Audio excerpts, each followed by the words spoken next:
Hello and welcome to knowledge zone channel. आज 7 दिसंबर के दिन हम डिस्कस करेंगे पीआईबी के इंपॉर्टेंट न्यूज़ को। इससे पहले अगर आपने मेरे चैनल को सब्सक्राइब नहीं किया है तो प्लीज़ चैनल को सब्सक्राइब करें। लेक्चर पसंद आता है तो लाइक करें, शेयर करें, अदरवाइज डिसलाइक करें। चलिए डिस्कशन स्टार्ट करते हैं। पहली न्यूज़ है the second cancer genome Atlas यानी TCGA 2020 के बारे में। Minister of science and technology and vice president of council for scientific and industrial research doctor Harshvardhan ने यहाँ पर इनॉग्रेट किया है TCGA की सेकेंड कॉन्फ्रेंस को न्यू दिल्ली के अंदर। तो ये कॉन्फ्रेंस जो हेल्ड की गई वो वर्चुअली इनॉग्रेट की गई डॉक्टर हर्षवर्धन के द्वारा।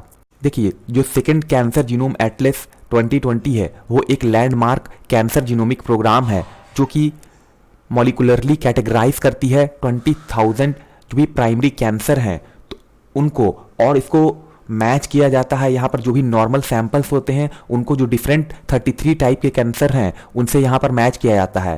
तो ये एफर्ट जो है वो ज्वाइंटली की गई है US नेशनल कैंसर इंस्टीट्यूट और national human genome research institute के द्वारा। तो 2006 में इसकी शुरुआत हुई थी। इसके बाद यहाँ पर जो रिसर्चर्स थे जो कि डिफरेंट डिसिप्लिन से और मल्टीपल इंस्टीट्यूशन से बिलोंग करते थे वो लोग यहाँ पर एक साथ आए और यहाँ पर अपनी एफर्ट पुट की। तो अगर बात की जाए TCGA की तो इसने almost 2.5 petabytes of genomic, epigenomic, transcriptomic, proteomic data को यहाँ पर जनरेट किया है। देखिए, पेटाबाइट जो होती है वो होती है 10⁻15 बाइट के इक्वल। तो इस इतनी डेटा को TCGA ने जनरेट किया है और ये डेटा जो है वो ऑलरेडी जो है जो भी डायग्नोसिस है उसमें इसकी एबिलिटी जो है वो काफ़ी इम्प्रूव हुई है इस डेटा के थ्रू। इसके थ्रू ट्रीटमेंट और जो कैंसर है उसको प्रिवेंट करने के लिए काफ़ी मदद मिली है और ये पब्लिकली अवेलेबल है इस तरह की डेटा, ताकि जो भी रिसर्च कम्युनिटी है वो इसका यूज़ कर सके। इसी तरह सिमिलर लाइंस पे यहाँ पर इस्टेब्लिशमेंट की गई है इंडिया के कैंसर जीनोमिक एटलस ICGA की, जिसको इनिशिएट किया गया कुछ की स्टेक होल्डर जो हैं इंडिया के अंदर जो लीड करते हैं CSIR को, उनके द्वारा यहाँ पर गवर्नमेंट ऑफ इंडिया के मदद से इस तरह की इस्टेब्लिशमेंट को यहाँ पर इनिशिएट किया गया है। अगली न्यूज़ है ministry of commerce and industry, ministry of Ayush के बारे में। तो यहाँ पर उन्होंने डिसाइड किया है कि वो एक आयुष एक्सपोर्ट प्रमोशन काउंसिल का सेटअप करेंगे। देखिए, ये जो सेटअप करने की बात की गई है ministry of commerce and industry of ministry of Ayush के द्वारा, इस तरह की जो प्रमोशन काउंसिल का सेटअप है उसको किया जा रहा है ताकि जो एक्सपोर्ट है आयुष में उसको बूस्ट किया जा सके। तो ये डिसीजन जो है अभी रिसेंटली लिया गया है joint review of AYUSH trade and industry के द्वारा, जिसमें Shri Piyush Goyal ji minister of commerce and industry and Shri Shripad Naik ji जो कि मिनिस्टर ऑफ आयुष हैं, तो उनके द्वारा ये डिसीजन लिया गया है। तो यहाँ पे डिसाइड किया गया है कि जो आयुष सेक्टर है उसका रिव्यू किया जाएगा, जो टोटल इंटायर आयुष सेक्टर है उसको रिव्यू करके यहाँ पर काम किया जाएगा ताकि जो प्राइस और क्वालिटी की कंपेटिटिवनेस है उसको यहाँ पर अचीव किया जा सके और आयुष के एक्सपोर्ट को बूस्ट किया जा सके। तो ये जो रिव्यू है वो वीडियो कॉन्फ्रेंसिंग के थ्रू हेल्ड किया गया 4 दिसंबर 2020 के दिन, जिसको अटेंड किया nearly 50 industry and trade leaders ने आयुष सेक्टर से। इसके अलावा 2000 स्टेक होल्डर थे आयुष सेक्टर से जिन्होंने इस इवेंट को अटेंड किया लाइव स्ट्रीमिंग के थ्रू वर्चुअल प्लेटफॉर्म पे। तो कुछ यहाँ पर से इस एक्शन प्लान, ये जो मीटिंग हुई है इससे कुछ पॉइंट्स इमर्ज हुए हैं उसको जान लेते हैं। देखिए, यहाँ पर ministry of Ayush and ministry of commerce and industry दोनों साथ मिलकर काम कर रही है, ये तो हम जानते ही हैं, क्योंकि वो आयुष के एक्सपोर्ट को यहाँ पर बूस्ट करना चाहती है और इस्टेब्लिश करना चाहती है एक आयुष एक्सपोर्ट प्रमोशन काउंसिल यानी AEPC को। तो ये जो प्रपोज्ड AEPC है उसको हाउस्ड किया यहाँ पर मिनिस्ट्री ऑफ आयुष ने। इसके अलावा यहाँ पर जो भी आयुष की जो हार्मोनाइज्ड सिस्टम कोड है उसको की स्टैंडर्डाइजेशन करने की बात कही गई है। इसके अलावा मिनिस्ट्री ऑफ आयुष जो है वो काम करेगा ब्यूरो ऑफ इंडिया स्टैंडर्ड के साथ कोलैबोरेट करके, ताकि यहाँ पर इंटरनेशनल स्टैंडर्ड को डेवलप किया जा सके आयुष प्रोडक्ट के लिए, ताकि इसकी सर्विस जो है वो और ज़्यादा बेटर ढंग से काम कर सके।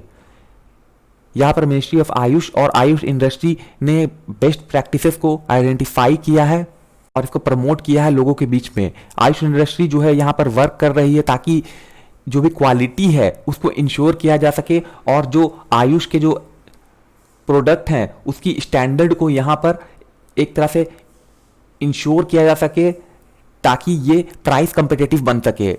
इसके अलावा आयुष को फिगर किया गया है as a brand India activity के तौर पर। अगली न्यूज़ है सीपीसीबी के बारे में। देखिए सीपीसीबी ने यहाँ पर अपनी कंसर्न रेज की है जो भी अभी रिवर यमुना में जो पोल्यूशन बढ़ रहा है उसको लेकर के। तो यहाँ पर सीपीसीबी जो है वो वाटर क्वालिटी को मॉनिटर करती है यमुना रिवर की, और किस तरह की जो ड्रेनेज है, क्या डिस्चार्ज किया जा रहा है इस रिवर के अंदर, तो उसको ये यहाँ पर मॉनिटर करती है। तो पास्ट में यहाँ पर सीपीसीबी ने ऑब्जर्व किया था कि जो फोर्स फॉर्मेशन है और जो अमोनिया का लेवल है यमुना रिवर के अंदर वो काफ़ी ज़्यादा इंक्रीज कर रहा है। तो यहाँ पर जो डिस्चार्ज है अनट्रीटेड सीवेज का, इसके अलावा जो non operation of existing sewage treatment plant है, तो उसकी वजह से यहाँ पर जो लेवल है अमोनिया का वो काफ़ी बढ़ रहा है। इसके अलावा भी जो इम्प्रॉपर फंक्शनिंग होती है एफ्लुएंट ट्रीटमेंट प्लांट यानी ईटीपीज की, जिसको इंस्टॉल किया जाता है industries and common effluent treatment plant के द्वारा, तो ये भी जो यमुना रिवर है उसके बैंक पे इसको लोकेट किया गया है। तो ये सारे रीज़न इनके द्वारा बताए गए हैं पास्ट में कि किस तरह से यमुना जो है वो पोल्यूट हो रही है और उसके अंदर अमोनिया का लेवल बढ़ रहा है। तो यहाँ पर मॉनिटरिंग की गई है 22 ड्रेन्स की, जो कि अभी रिसेंटली कैरी आउट की गई है, जिसमें इंडिकेट किया गया है कि 14 ड्रेन्स ऐसे पाए गए हैं जो कि अनटैप्ड डिस्चार्जिंग करते हैं सीवेज वाटर का, जिसमें कि सोनिया विहार, नजफगढ़, शास्त्री पार्क और शहादरा भी शामिल है। इसके अलावा 5 ड्रेनेज ऐसे हैं जो कि 100% टैप है और कोई भी फ्लो नहीं होता है इसके थ्रू यमुना रिवर के अंदर। इसके अलावा 2 ड्रेन्स ऐसे हैं जो कि टैप तो पाए गए हैं बट ओवरफ्लो की वजह से यहाँ पर यमुना रिवर में इसको ऑब्जर्व किया गया है। एक ड्रेन जो कि ड्रेन नंबर 14 है उसमें से कोई भी फ्लो नहीं हो रहा है। तो यहाँ पर जो पार्शियली और अनट्रीटेड डिस्चार्ज ऑफ सीवेज है और इंडस्ट्रियल एफ्लुएंट है वो कंटेन करते हैं फास्फोरस, जो कि काफ़ी ज़्यादा यहाँ पर जहरीला हो जाता है। सीपीसीपी ने यहाँ पर खुद से कॉग्निजेंस लिया है इस इशू के बारे में और यहाँ पर जो दिल्ली जल बोर्ड है उसको डायरेक्शन यहाँ पर इशू किए हैं कि वो time bound action plan submit करे ताकि यहाँ पर जो कंप्लायंस है जो नॉर्म्स का बाय एसटीपीज, तो उसको यहाँ पर इंश्योर किया जा सके और अब फर्दर कोई भी सीवेज डिस्चार्ज ना हो, अनट्रीटेड सीवेज डिस्चार्ज ना हो रिवर यमुना के अंदर। तो यहाँ पर दिल्ली पॉल्यूशन कंट्रोल बोर्ड यानी कि डीपीसीसी ने डायरेक्ट किया है कि वो इसके अगेंस्ट में एक्शन लेगी, यानी कि जो भी non complying common effluent treatment plants है और इंडस्ट्रियल यूनिट्स है तो उनके खिलाफ ये यहाँ पर एक्शन लेगी। इसी तरह की सिमिलर डायरेक्शन को इशू किया गया है state pollution control board of Haryana और उत्तर प्रदेश के द्वारा। तो यहाँ पर जो इस व्यू का जो इम्पोर्टेंस है जो इस इशू का, वो यहाँ पर एक तरह से रिमाइंडर इशू किया गया है जो भी कंसर्न एजेंसीज हैं ताकि वो अपनी एक्शन जो ले रहे हैं उसकी रिपोर्ट को सबमिट करें 15 दिसंबर 2020 के अंदर, ताकि यहाँ पर इंश्योर किया जा सके यमुना रिवर की क्लीनलीनेस को। अगली न्यूज़ है झारखंड के बारे में।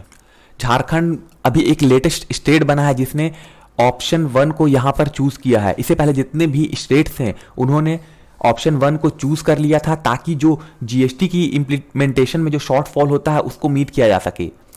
तो यहाँ पर झारखंड जो है उसको ऑप्शन 1 को चूज करने के बाद 1689 करोड़ रुपीस की जो स्पेशल बोरोइंग विंडो है वो मिलेगी ताकि यहाँ पर जीएसटी इंप्लीमेंटेशन में जो भी शॉर्टफॉल है उसको पूरा किया जा सके। तो ये परमिशन जो है उसको रेज किया गया एडिशनल 1765 करोड़ थ्रू बोरोइंग, तो इसको इशू किया गया है झारखंड के लिए।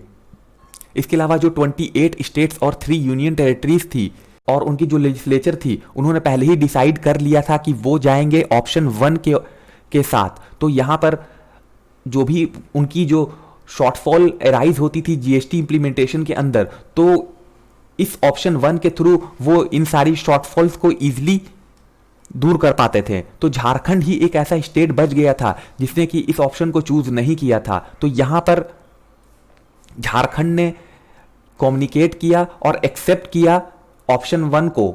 तो यहाँ पर जितने भी 3 यूनियन टेरेटरीज थे उनकी जो लेजिस्लेटिव असेंबली थी, जो कि मेंबर थे जीएसटी काउंसिल के, उन्होंने ऑलरेडी यहाँ पर डिसाइड कर दिया था कि वो फेवर में है ऑप्शन 1 के। इसके अलावा यहाँ पर गवर्नमेंट ऑफ इंडिया ने सेटअप किया था special borrowing window for state and union territories. तो यहाँ पर जो भी स्टेट या यूनियन टेरेटरी ऑप्शन 1 को चूज करती थी तो उनको यहाँ पर बोरो अमाउंट दिया जाता था, जो भी जीएसटी में इम्प्लीमेंटेशन में जो शॉर्टफॉल आती थी उसके लिए। तो यहाँ पर ये विंडो जो है उसको ऑपरेशनलाइज किया गया 23 अक्टूबर 2020 से। और यहाँ पर गवर्नमेंट ऑफ इंडिया जो कि ऑलरेडी बोरो कर चुकी है 30,000 करोड़ की अमाउंट को ऑन बिहाफ ऑफ स्टेट्स। तो ये जो बोरोइंग ली गई है उसको 5 इंस्टॉलमेंट में यहाँ पर लिया गया है और इसको पास किया जाएगा जितनी भी स्टेट और यूनियन टेरेटरी हैं जिन्होंने ऑप्शन 1 को चूज किया है उनको। तो यहाँ पर काफ़ी ह्यूज अमाउंट इनको दिया जाएगा।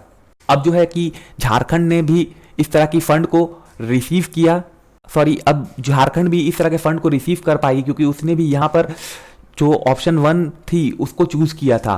तो यहाँ पर इस ऑप्शन 1 के थ्रू जो विंडो है वो स्टार्ट होगी नेक्स्ट राउंड ऑफ बोरोइंग में, यानी कि अगली जो बोरोइंग होगी तो वहां पर झारखंड को भी ये फंड रिसीव हो सकेगी। और इसकी जो नेक्स्ट इंस्टॉलमेंट होगी वो 6,000 करोड़ की होगी, जो कि रिलीज की जाएगी जो भी स्टेट और यूनियन टेरेटरी है उनको 7 दिसंबर 2020 से। तो जो टर्म है ऑप्शन 1 के अंदर उसमें जो स्पेशल विंडो है बोरोइंग के लिए वो तो दी ही जाएगी। इसके अलावा जो स्टेट होंगे उनको भी इंटाइटल किया जाएगा कि वो अनकंडीशनल परमिशन ले सकें बोरो करने की। इसके अलावा जो फाइनल इंस्टॉलमेंट है 0.50% ऑफ ग्रॉस डोमेस्टिक प्रोडक्ट यानी कि GSDP out of 2% additional borrowing वो भी परमिट की जाएगी गवर्नमेंट ऑफ इंडिया के अंदर अंडर आत्मनिर्भर अभियान।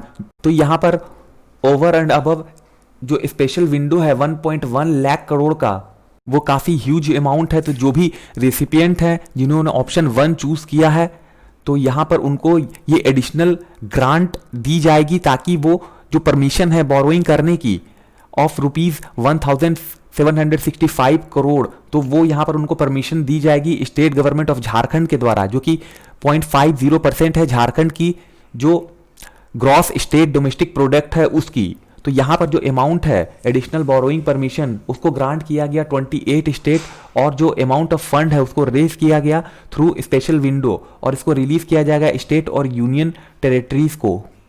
तो ये थी आज की सारी news. Thank you very much for discussion.